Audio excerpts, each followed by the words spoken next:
अगर आप भी लेना चाहते हैं देश दुनिया की तमाम जानकारी तो आज ही सब्सक्राइब करें हमारे चैनल को। साथ ही नीचे दिए बेल आइकन को जरूर दबाएं ताकि हर अपडेट आप तक पहुंच सके।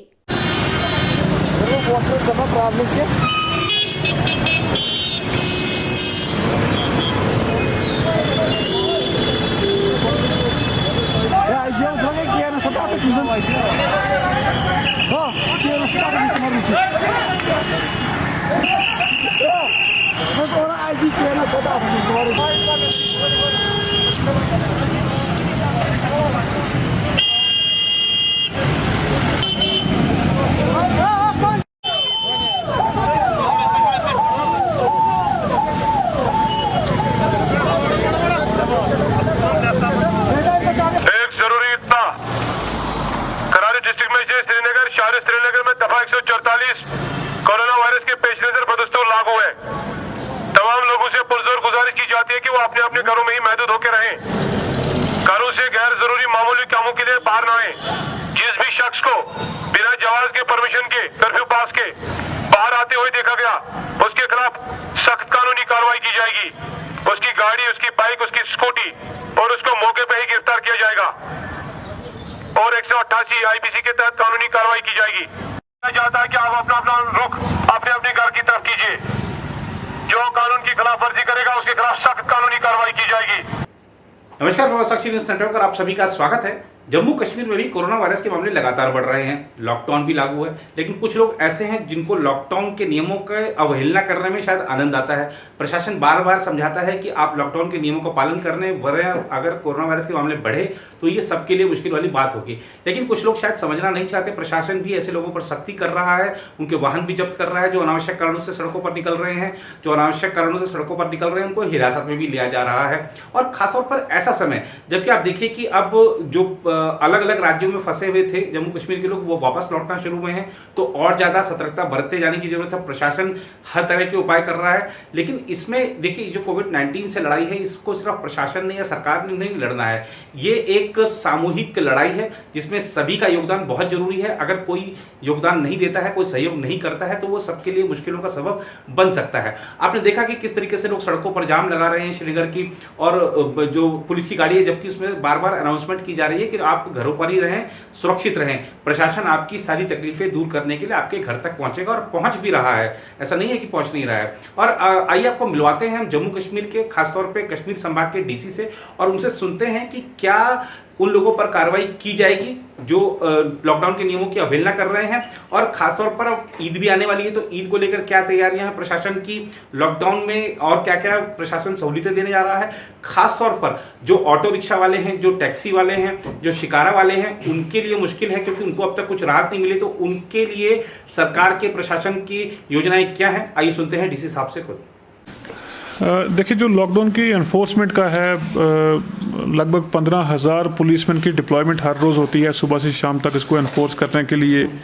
लेकिन हमने बार बार ये चीज़ रिपीट की है कि जो प्रेजेंट लॉकडाउन है ये कोई लॉ एंड ऑर्डर का इशू नहीं है कि जहाँ स्ट्रिक्टली सिर्फ पुलिस या मजिस्ट्रेट या गवर्नमेंट ऑफिशियल ही इसको एनफोर्स करें। ये एक कलेक्टिव फाइट है जिसमें लोगों की पार्टिसिपेशन ज़्यादा मायने रखती है।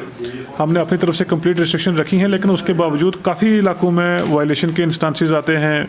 कई जगह हमें कार्रवाई भी करनी पड़ती है, लेकिन ये भी साथ ही देखने की ज़रूरत है कि काफ़ी एरियाज़ में लोग काफ़ी अच्छे तरीके के साथ इसको ऑब्ज़र्व भी कर रहे हैं। तो एक मिक्स है, लेकिन अगर 10% लोग या 5% या 20% लोग अगर इसको ऑब्ज़र्व नहीं करते हैं, वायलेट करते हैं, तो बाकी जो 80-90% हैं वो अगर ऑब्ज़र्व कर रहे हों तो उस सबका नुकसान है।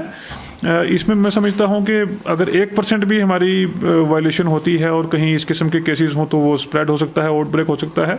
श्रीनगर में लास्ट 2 मंथ्स में बहुत बेहतरीन पब्लिक का भी रिस्पांस रहा है। इंतज़ामिया या तमाम स्टेक होल्डर्स, आप मीडिया को ही देख लें कहाँ कहाँ से आप सारी इन्फॉर्मेशन लेके आते हैं, तो सबका एक अच्छा एक कलेक्टिव फाइटिंग मैकेनिज्म रहा है। और मुझे लगता है कि अभी हमें ज़्यादा केयरफुल होने की ज़रूरत है कि हज़ारों की तादाद में लोग बाहर आ रहे हैं। लगभग 2,000 से ज़्यादा, 2,000 के आसपास लोग अभी तक पहुँच चुके हैं। अब डेली 1,000-1,500 लोग यहाँ पहुँचना शुरू करेंगे।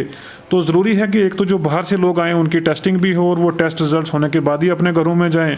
और अभी जो हमारे रेजिडेंट्स हैं अक्रॉस द सिटी, सबको लॉकडाउन को ऑब्जर्व करने की ज़रूरत है। जो मेडिकल इमरजेंसीज हैं उनको हमने एग्जेम्प्ट किया है कि उनको पासिस की ज़रूरत नहीं, वो हॉस्पिटल में बिना पास के जा सकते हैं। लेकिन बहुत सारे इलाके में हम देखते हैं, मैं दिन भर खुद भी विजिट करता हूं कि कई जगह लोग बहुत ज़्यादा तादाद में बाहर निकल आते हैं, जो हमें ख़तरा लगता है इस चीज़ को लेकर। और मैं उनसे भी बार बार अपील करता हूँ और फिर कहना चाहूँगा कि इसका लॉकडाउन का एहतराम करें। देखें, हमने ग्रोसरी शॉप्स का किया था, लगभग 100 के आसपास परमिट किया कि रोटेशनल तरीके से जोनल कमेटीज़ को अलो किया वो करने के लिए। साथ ही साथ साथ आपके जो वेजिटेबल की डिलीवरी वो अलो की, मिल्क की डिलीवरी शुरू से ही रही। अब आने वाले दिनों में ईद भी लोग शायद अब घरों में ही इस बार है, तो उसके लिए भी अरेंजमेंट्स की ज़रूरत है। तो जहाँ जहाँ ओपनिंग की ज़रूरत है वहाँ हम कर रहे हैं। बिजनेस कम्युनिटी से भी हमने बातचीत की। प्रिकॉशन बहुत ज़रूरी है क्योंकि हमारा एरिया जो है पॉपुलेशन की डेंसिटी बहुत ज़्यादा है और काफ़ी हमें केयरफुल यहाँ पे रहने की ज़रूरत है। बिल्कुल, आप बिल्कुल सही फरमा रहे हैं। बहुत सारे ऐसे ग्रुप्स हैं जैसे ऑटो ड्राइवर हैं, शिकारा वाला लोग हैं और डेली वेज अर्नर लोग हैं जिनको काफ़ी परेशानी अब इसमें फेस करनी पड़ी। ये ऐसे लोग हैं जो दिन को कमाते थे और शाम के लिए गुजारा करने के लिए कुछ इनको इनकम होती थी। अपनी तरफ से हम कोशिश कुछ दिनों में हमने पहले की है और करेंगे, क्योंकि जैसे शिकारा की जो ग्रुप है उन तक हम रीच आउट करने जा रहे हैं। ऑटो ड्राइवर्स को भी हम करेंगे और इंशाल्लाह आने वाले हफ्ते में कोशिश रहेगी कि सब लोगों को कवर किया जाए। बिल्कुल, मैं इसमें कहना चाहूँगा कि जैसे रमज़ान के पहले हफ्ते में देखेंगे 57 केसेस जो हमने किए, उसमें रिकवरीज भी हुई, FIR भी हुई, फ़ाइन भी हुआ।